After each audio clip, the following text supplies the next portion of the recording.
Ala.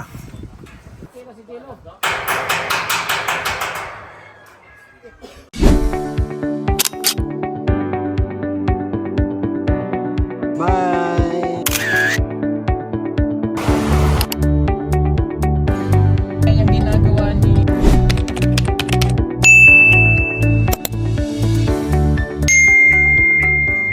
So ayan mga kababayan, mga ka-people, magandang good morning po sa ating lahat, magandang buhay. So narito pa rin po tayo ngayon sa pinagawa nating bahay. Pinadugtungan natin, pinalagyan natin ng bubong or papalagyan natin ng bubong mga kababayan.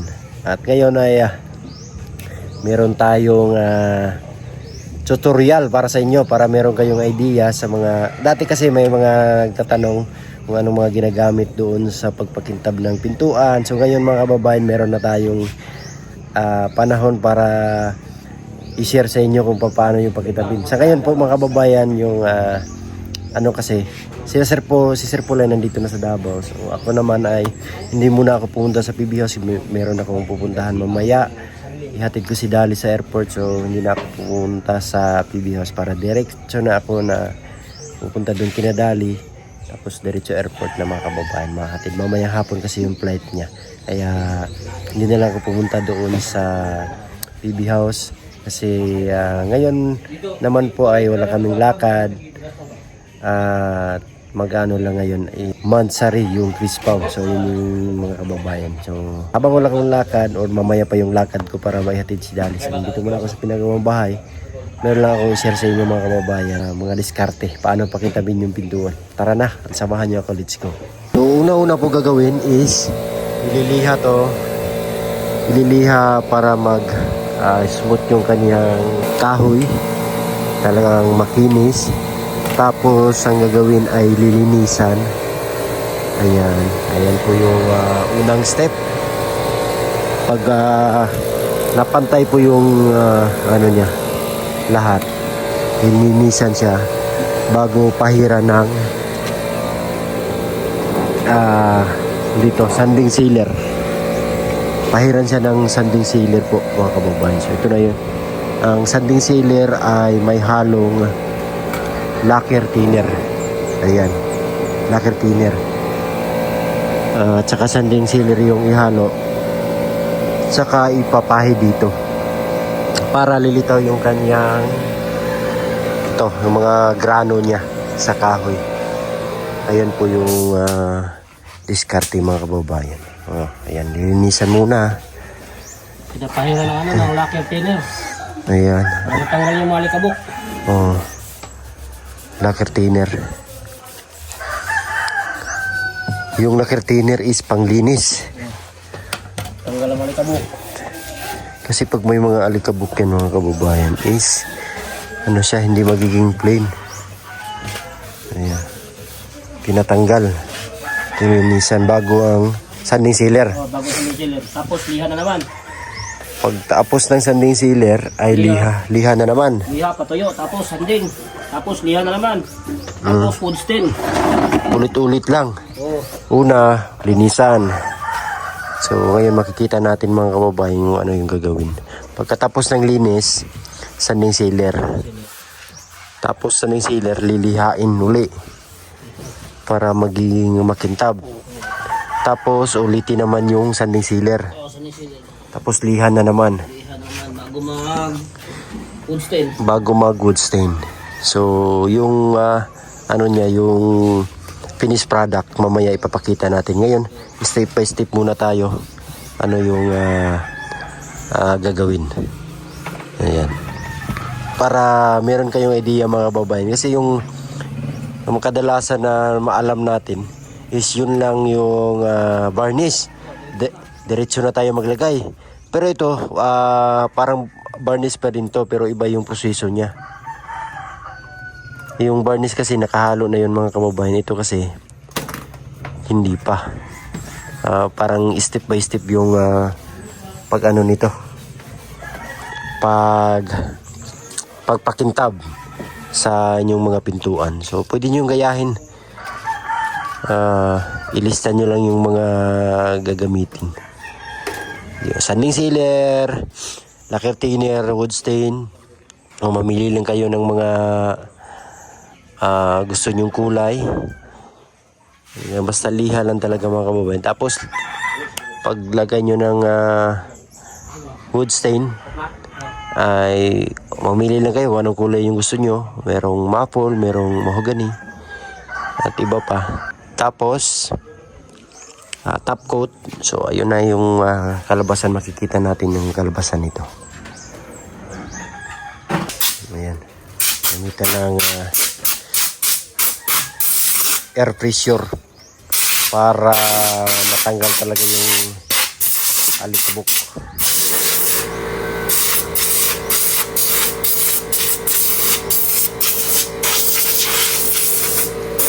Tanggal yung alikabok. Gamitan ng compressor. So ayan na inumpisahan ng pahiran ng sanding sealer. So ayan yung sanding sealer mga kababay. Although wala rin pa rin akong alam sa mga ganitong trabaho, sama-sama tayo matuto ngayon kung paano gagawin. Ayan mga kababayan. So sa nakikita nyo yung original or yung wala pang sanding sealer, ito yung kulay niya. Pero pag napahira na yan, makintab na, lumabas na yung kanyang natural na kulay ng kahoy. Natural na kulay ng kahoy, lumabas na. So yun yung purpose ng sanding sealer. Ito yung sanding sealer, ito yung nagtatakip ng mga maliliit na butas. Ito yung kung sa pintura, ito yung primer. Ito yung primer kung sa pintura. Sa pintura. Ito yung magsi-shield ng mga maliliit na butas para hindi yung higupin yung yung top coat natin saka wood stain. Yun yung purpose ng sanding sealer mga kababayan. Pag diretso natin varnish or yung mga wood stain, higupin yung varnish. Pag walang sanding sealer, siya yung magsisild sa sa mga maliliit na butas. Kaya tinatawag siya na sealer, sanding sealer. Kasi maliliit na butas, sinisild niya. Yung mga ganito, makikita niyo mga butas. Yan, sinisarhan niya. Yan yung purpose ng sanding sealer. At saka, siya yung magpapalitaw ng natural na niya. Natural na grano ng kahoy.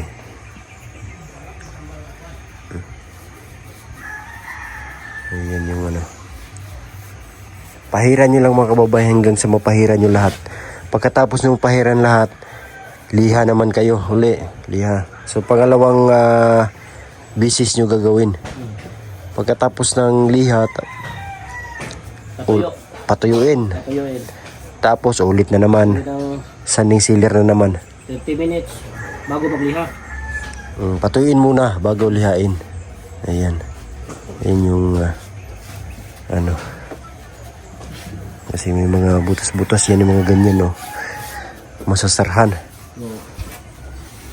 Yan yung ng sanding sealer. So pagkatapos mamaya ipapakita natin yung resulta. Hiran nyo talaga ng maigi. Sa ganun lahat ay malagyan ng sanding sealer para magpantay talaga siya. Pero yung mga yung varnish, pwede naman yung varnish mga kababayan, pero madali lang yung mag-expire. Pag mag-expire na yung ganyang lagyan nyo naman ulit. Ito lang po mga kababayan, yung ganito is may kamahalan lang talaga to. Kasi yung niya, materialis na gagamitin, marami. Hindi ka naman pwedeng bumili ng tingi-tingi. Kailangan ang binibinta talaga. Isang ganyan, isang galon. Pwede 1 litro. Ayan. Pinaka kunti yung 1 litro. Pero kukulangin naman yung sa isang pintuan. Tipid man pag 1 galon. 1 galon tipid. Ayan. Ayan yung second step. Linis, tapos ayan, lagyan ng sanding sealer. Yan, so ayan na yung itsura niya mga kababayan. Nang pahiran lahat. So nag-iba na yung kanyang itsura. kumintab na siya. Ayan eh. So magantay ka lang ng 30 minutes bago liha kasi basa pa yan siya. Pag lihaan mo yan na basa pa, hindi siya smooth. Masisira, madidikit yung mga alikabok yung sa liha. O yan yung ano niya. Antayin mo na lang 30 minutes. Ayan. Si Kabalbon, nandito si Kabalbon. Ay, Shout mga out. Kabalbon. Kabalbon. Si Kabalbon yung kanyang ano. Kabalbon at saka yung isa naman sa baba, si Binyan. Kasigbin. Kasigbin na ano? Kabalbon. Iwan sa ano? Ayan. Wala ngayon si ano. Si Timparak. Pakag Putyukan. Wakajuti. So ayan, nantayin na yung tumatuyo bago lihaan. So, mamaya pakita rin natin yung kasunod na step. So ngayon mga kababayan, no? Ang tahimik sa paligid. Ayan, huni ng ibo. Meron tayo ng ano ng motor. Walang hangin. Ayan, oh, parang ano yung mga puno ngayon, oh, matamlay ang mga puno. Tingnan niyo po. Pero maganda yung view. Naglindol pala nung nakaraang araw. So ingat-ingat mga kababayan. Ingat palagi. Yung ano dito, view sa amin. Wow. Second step na tayo. For tutorial for today's video mga kababayan. Ayan, nilahaan na. Tapos kung magliha kayo, lagyan nyo ng tubig. Tubig para Ayan. hindi madaling maano yung liha. Hindi madaling Mabuli yung ano niya. mapudpud yung liha. Lagyan nyo ng tubig. Tsaka yung tubig din is nagbigay smooth pag pahid nyo or pag ano nyo ng ano ng liha. Tsaka yung number ng liha is 1,000. 1,000 yan ka 400. 400 pa ito. 400. Oh, 400. After ng 400, At yung sa 400, pag final na top pag final na 1,000 na yung gagamitin para talagang makintab na makintab yung resulta. Tapos lihaan ito, patuyuin uli, tapos pahiran na naman ng sanding sealer. Ayan lang yung step by step mga kababayan na gagawin. Yun lang. 2 patong ng sanding sealer, tapos liha. Tapos yung gagamitin nyo yung pang finishing ng liha is 1,000. After nun, patuyuin uli, Good stay na. punasan, tapos ayun na, wood stay na. Ayun yung step by step po. Ito po yung resulta niya mga kababayan. Kita niyo po. Ang kitab-kintab. Oh. Yan na po yung finished product niya. Na sa ginawang pagpintura nitong ano. Nitong pintuan. Oh. Ang ganda. So unang ginawa, lihaan, linisan, tapos natanggalin yung mga alikabok, gamitan ng lacquer thinner para matanggal yung mga alikabok. Tapos pangalawa, sanding sealer, tapos liha, tapos sanding sealer uli, tapos liha, tsaka ayan, wood stain. Ito na yung wood stain, and then top coat na.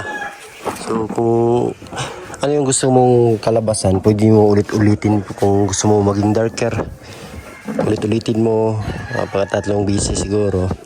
Tapos kung gusto mo naman light lang, isang daan lang ng wood stain, pwede na yon kung yung gusto mo. Tsaka top coat. Ayan yung mga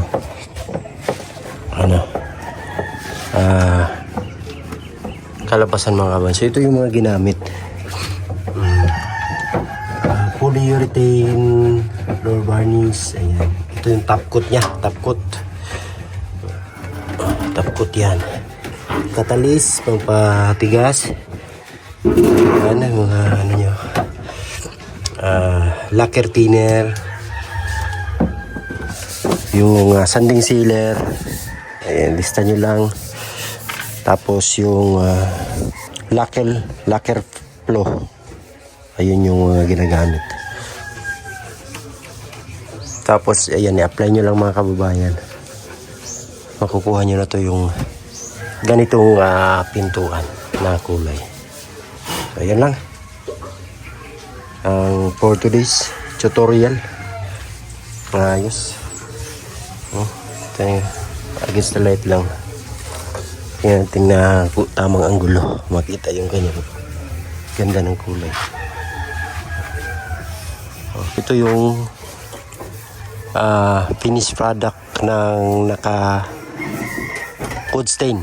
So hindi pa finish talaga na naka-top coat kasi mas kikintab pa to pag ma-applyan ng top coat. So ayan. Una-una yung ginawa, nilinisan, nilihaan, tapos sanding sealer, pangalawang beses. Tapos ayun na wood stain. Ito na yung kalabasan sa wood stain. Tapos mayroon pang panghuli ang top coat. Yan. Yung top coat na spray dito para kikintab siya. Although makintab na siya pero mas kikintab pa yan mga kababayan pag na lagyan ng top coat. Mas kikintab pa yan. Tingnan natin mamaya ang resulta ng kagandahan nito. Ayan. Pagpintura ng pintuan o pagbabarnish. Kasi ang tawag kasi mga kababayan sa pagpintura ng pintuan is varnish. Tama ba? Varnish. Although meron ng mga varnish na ginagamit yung diretso. Pero ito yung mas matibay. Hindi siya basta-basta ng ulan, ng tubig, ng init. Hindi siya basta-basta masisira. So magbigay tibay sa kahoy yung ganitong proseso. Na yung pinaka last process yung top coat.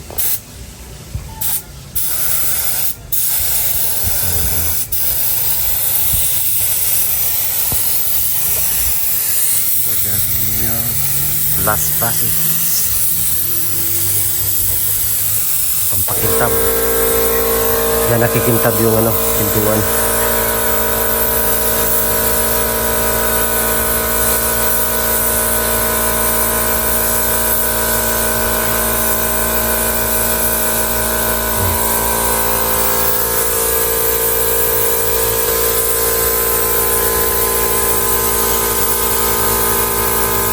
Sa lahat ng pintura mga kababayan, yung mga sasakyan, at ibang klase na pinupinturahan, yung top coat talaga yung pampakintab sa mga lahat na pinupinturahan. Except sa yung mga ganito sa huling kasi meron niyang tinatawag na semi-gloss o gloss. Yun yung makintab na siya after, pero ito yung top coat niya yung magbigay tibay at saka at the same time pangpagkitab din. Yung top coat tawag na pinaka last na coating, pinaka last na patong o tinatawag na top coat. Ayan, ang ganda na po.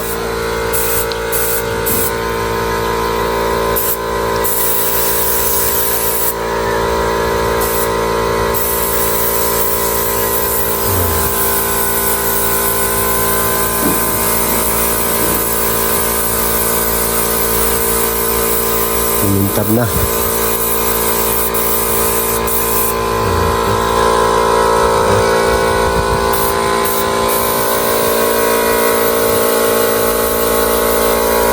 Ayos na ayos. Nangyari Papa Jill?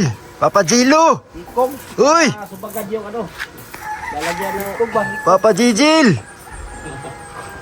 Jijil. Okay na si Tilo.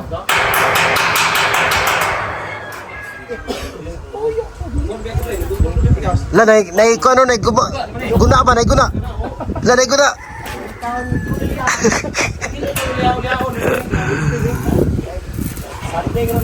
Kabitin si Papa Gigil, oh. La. Ah.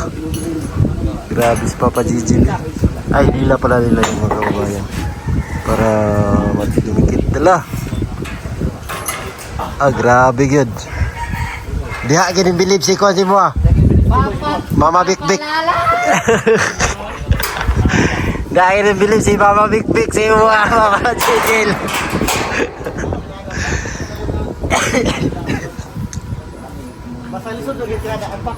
Buto na si Mama Bik Bik si Papa Gigil. Itawa di mo harness ay kalimot kasi nagtukag.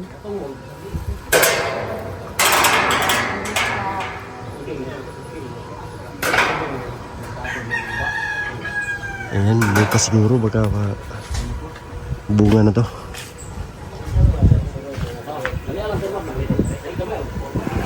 Para maagapan na yung tubig na hindi makapasok dito.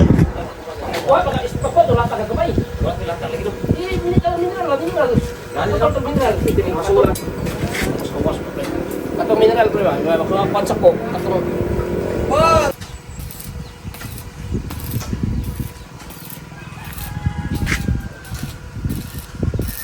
Dok ako pa rin ba? Tira suntiin. Suntiin.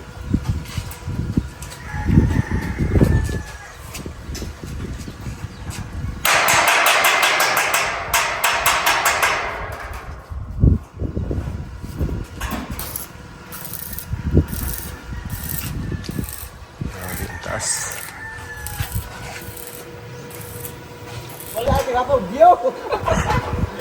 No ah! Ay.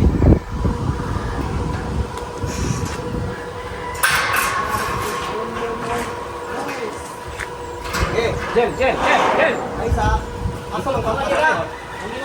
Asa imong nagaid? Oy, Lino, asa ka nagaid? Pre. Kana ka ni pisi no pre, ilambot sang kulbar. Ah, lambot na. Lambot ni. Ah, kana. Radyo mo mo. Radyo mo gamay. Asa man? Kumoy na kaya. Oh. Eh, tapos Yung mga diskarte mga kababayan na pagkabit ng sanipa. Oo, iwan ko sa Tagalog anong tawag dyan. Kung ganito ba? Sanipa tawag sa Bisaya. Yung mga tali. hagdan eh. Asa? Wala ko na. Aray na gwente ka gaw. Gaw. Ilang na. Pati na ko lang ikaw gaw niya. Anapin ko na ko. Dali oh. Okay, iwan. Pa ka. Amo tayo.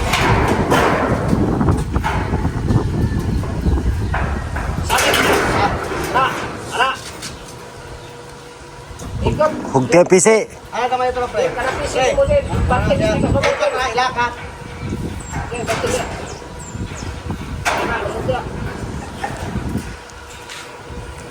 Sa babos pa rin siya aki.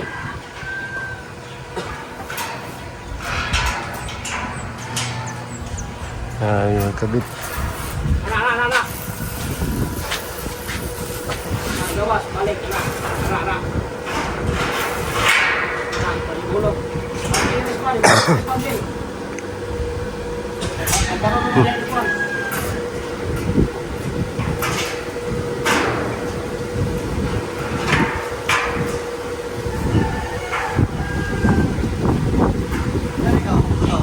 Ganda ng panahon. So dito mga kababayan, meron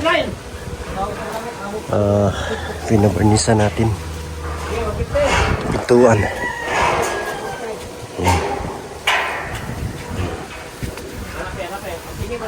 Ganda ng gulay. Ay, ng ano niya.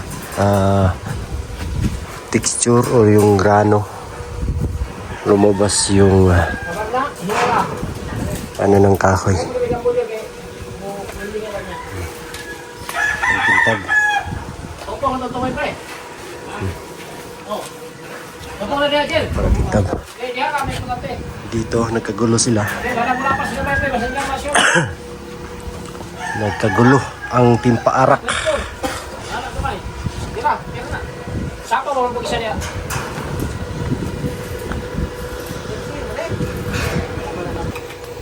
Pagkamay ko. Ay, sa.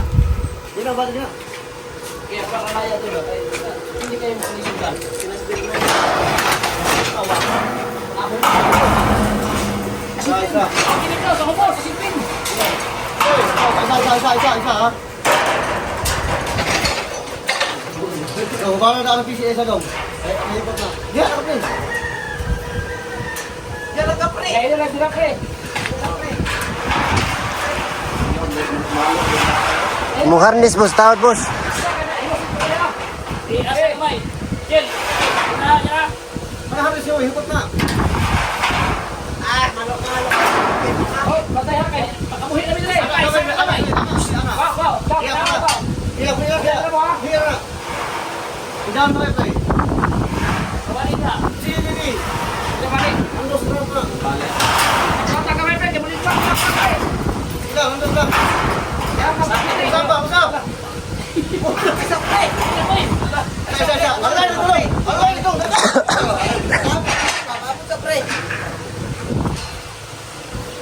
Gini na din. Diyan ka kuma. Ayaw lakay dia. Okay. Ito ka start mo. Ito kasi tumoy ka. Di agis lakas to ka ba? Sino agi ba? Ayaw lakay.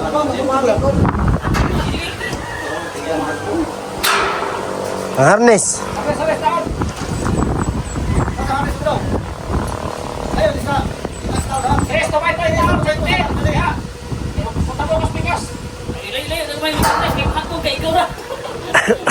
Ayaw dia higit. Kasi dia papalis ako. Mura, nagiging sa ito. Rator. Usap kumay kay. Isa. Sibuk ko na. Okay, balik.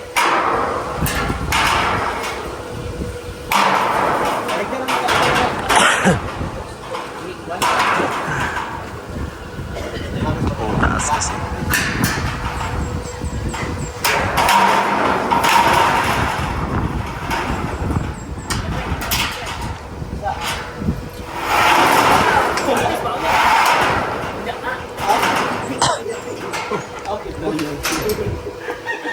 Mi agri mo. Amerikano. Hindi ko ba nakita ganggang.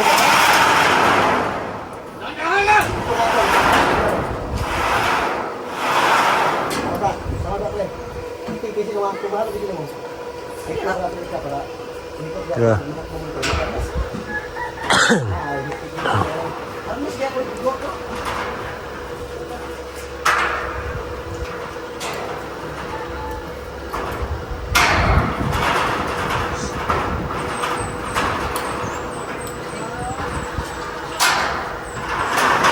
Ay, isa pre. Para isa hitip. Yan. Kapag samahan, mahitip. Kaya na, may kampuan ito. Ito nga, sige. Sarap. Ito nga ka. Ay na, gusto mo. Ha? Gusto mo. Hindi. Yun lang po mga kababayan at ako magkatrabaho na. Puntahan na natin si Dali po para ihatid sa airport kasi ayan na, tapos na yung bakasyon ni Dali mga kababayan. Hanggang ngayong araw lang siya dito sa Davao. Uwi na siya sa Manila, sa Luzon at patuloy na kanyang pag-aaral. So ayun lang, thank you so much po sa inyong lahat mga kababayan. Sa lahat ng sponsors, maraming salamat kay Tita Redemption, Tita Luisa, kay Ma'am Lynn, at sa lahat-lahat ng mga charity viewers. Maraming salamat kay Ma'am Evelyn, kay Ma'am Cara, kay Ma'am Joy. Thank you sa inyong lahat mga kababayan. Siyempre kay Tita Pibilag, ang nanay sa pugong biyahero sa PB Team.